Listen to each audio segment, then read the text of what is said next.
Aussi longtemps que l'herbe restera basse au pied de l'éléphant, l'éléphant, même avec les meilleures intentions, la piétinera. Il appartient aux peuples et aux entités les plus faibles de créer des mécanismes conventionnels et ou non conventionnels pour se défendre et se préserver de l'oppression volontaire ou involontaire des forts. Voilà l'essentiel du message que nous apportons au peuple des États-Unis d'Afrique. En août 2009, lors d'une tournée au Congo, Mme Hillary Clinton encaisse cette question de la part d'un jeune étudiant congolais. Et là, je paraphrase.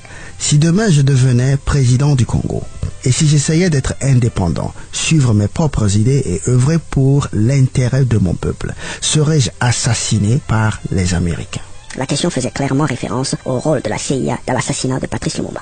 La réponse d'Hillary ne comporta ni regret, ni excuse, ni promesse de changement. Ce qui ne nous aurait pas ému outre mesure, mais ça aurait été déjà quelque chose. Au contraire, elle affirma qu'elle ne pouvait rien changer à l'histoire. Ce qui n'est pas faux. Qu'il était préférable d'oublier cette page sombre et de regarder l'avenir. Ça, c'est moins vrai. 2 ans plus tard, les forces de l'OTAN bombardent la Libye et assassinent Kadhafi. Ceux qui oublient les pages sombres de leur histoire sont condamnés à les répéter. De quoi est-il question aujourd'hui? Aujourd'hui, nous allons parler de l'intérêt national. S'il y en a qui ne voient pas le rapport, patientez un peu, vous le verrez tout à l'heure. Mais avant tout, faisons le répertoire des forces en présence. Par ordre croissant d'importance ou de pouvoir létal, et retenez bien le mot pouvoir létal ici, nous avons le bas peuple, la basse armée, la bourgeoisie civile, la bourgeoisie militaire, le président, les nations, les forces et les institutions coloniales. Voici, dans toute relation, il ne faut jamais perdre de vue le rapport de force. C'est le facteur le plus important. En fait, à chaque fois que vous avez du mal à comprendre les comportements des gens dans une quelconque relation, employez-vous à élucider les rapports de force. Qui est plus fort que qui dépend de qui a peur de qui, et tout devient clair. L'homme ne fait rien d'illogique. C'est un être merveilleusement rationnel. Quel est donc le rapport de force ici? Eh bien, encore une fois, vous le connaissez déjà. Le bas peuple est soumis à la basse armée. La basse armée est soumise à la bourgeoisie civile. La bourgeoisie civile est soumise à la bourgeoisie militaire. La bourgeoisie militaire soumise au président et le président soumis aux forces coloniales. Dans des pays comme les nôtres, où le code pénal ou la constitution ne servent pratiquement à rien, les groupes faibles n'ont aucune voie de recours légale pour se défendre contre l'oppression des groupes forts. Les colons peuvent écraser nos présidents en toute impunité. Nos présidents peuvent écraser tous ceux qui sont en dessous d'eux en toute impunité, et ainsi de suite. Au bas de cette chaîne alimentaire se trouve un bas peuple qui n'espère même plus en un bonheur ici-bas. Maintenant que nous avons étalé les forces en présence et les rapports entre ces forces, vous voyez le rapport. Nous pouvons à présent explorer ce grand concept qu'est l'intérêt national. Notez bien ceci, l'intérêt national n'existe pas. C'est une abstraction, c'est impalpable, immatériel, virtuel, c'est très difficile à cerner, ok? Ce qui est plus facile à identifier pour chacun de nous, c'est l'intérêt individuel. Et il n'y a aucune honte à l'admettre. Les hommes sont avant tout motivés par l'intérêt individuel. Adam Smith, un éminent économiste, explique bien. La poursuite de l'intérêt individuel, ou cette tendance de chaque homme à chercher à améliorer sans cesse son sort, entraîne pour chacun un comportement qui a pour effet d'aboutir au niveau national à la meilleure organisation économique possible. C'est le fameux concept de la main invisible, un processus naturel par lequel la recherche par chacun de son intérêt personnel concourt à l'intérêt général. Exemple, au village, vous balayez votre cour et vos alentours. Votre voisin balaye sa cour et ses alentours. Le voisin du voisin balaye sa cour et ses alentours. À la fin de la journée, c'est tout le village qui est propre.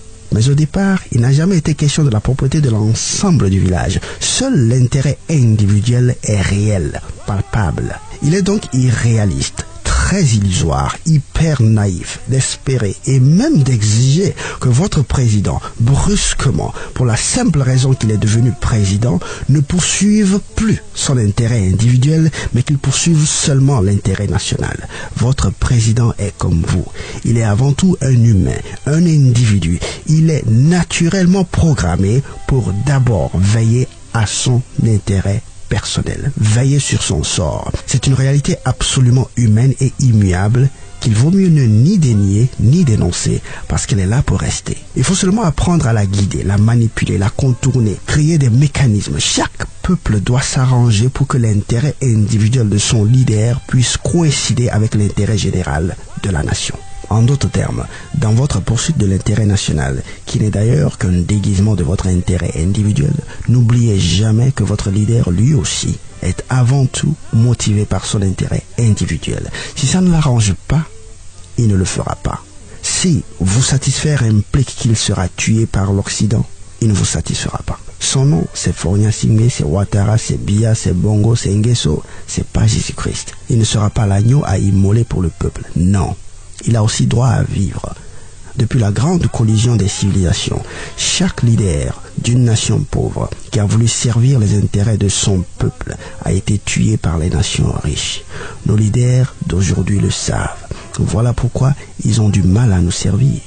Il y a un chantage ignominieux qui pèse sur leur tête comme une épée de Damoclès, prête à les trucider au moindre signe de nationalisme. Voilà pourquoi des gens normalement intelligents montent au pouvoir et on ne les reconnaît plus.